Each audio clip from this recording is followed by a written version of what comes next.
сокинони деҳаи басмандеҳи ҷамоати деҳоти ҳотам қурбонови ноҳияи деваштич солҳои тӯлонист ки аз нарасидани манзили истиқоматӣ танқисӣ мекашанд.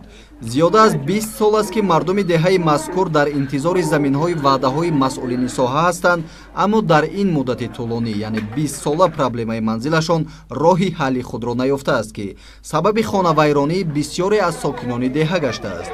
масъулини мақомоти иҷроияи ҳокимияти маҳаллӣ ва шӯъбаи кумитаи замин танҳо бо суханони хушк дили мардумро гарм менамоянду халос.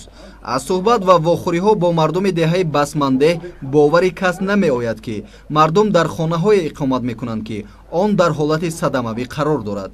инчунин дар 2-3 сотих замин 4-5 оила аз 28 то 30 нафарӣ зиндагӣ доранд. боз илова бар ин молу ҳайвоноти хонагиро ба инобат нагирем.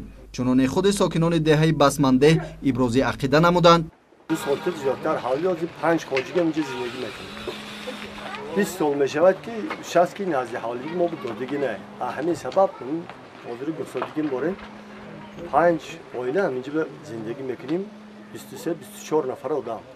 проблемаи замини назди ҳавлигӣ ин танҳо як тарафи ҳалли масъала мебошад. боз проблемаи дуюми сокинони деҳаи мазкур дар он аст ки қисмати зиёди хонаҳои истиқоматӣ дар соҳил ҷойгир аст ки дар натиҷаи такшин шудани об замини ҳавлиҳо ба эрозия дучор гардида, қисмати зиёди хонаҳо дар ҳолати садамавӣ қарор дошта барои зиндагии на танҳо мардум, ҳатто барои ҳайвоноти хонагӣ низ хатарнок мебошад. дар як ҳавлие ки ман зиндагӣ мекунам 13 нафар ва 4 оила зиндагӣ дорем. як чанд маротиба ман ба ҷамоати деҳоти ваҳдат ва раиси хоҷагӣ ба раиси ҳатто ноҳия ман қариб ки 4-5 маротиба рафтам. мо мегӯянд шароити замин додан надорем, кай ва замин ҷудо карда мешавад баъд шумо медонед. лекин шароит барои ман бар ин одамҳое ки мисол шароити зиндагиам хеле бад аст, заминҳои бекорхоҳи дар гирду атрофи деҳа бисёр аст.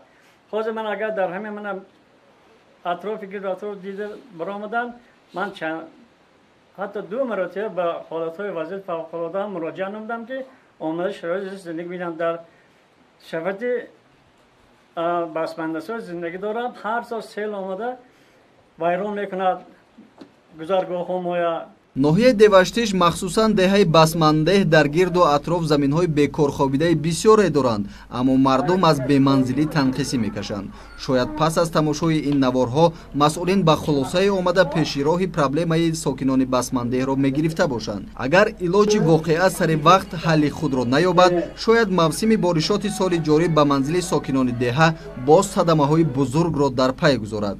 аз ин лиҳоз хуб мешуд ки илоҷи кор пеш аз вуқӯъ гирифта шавад.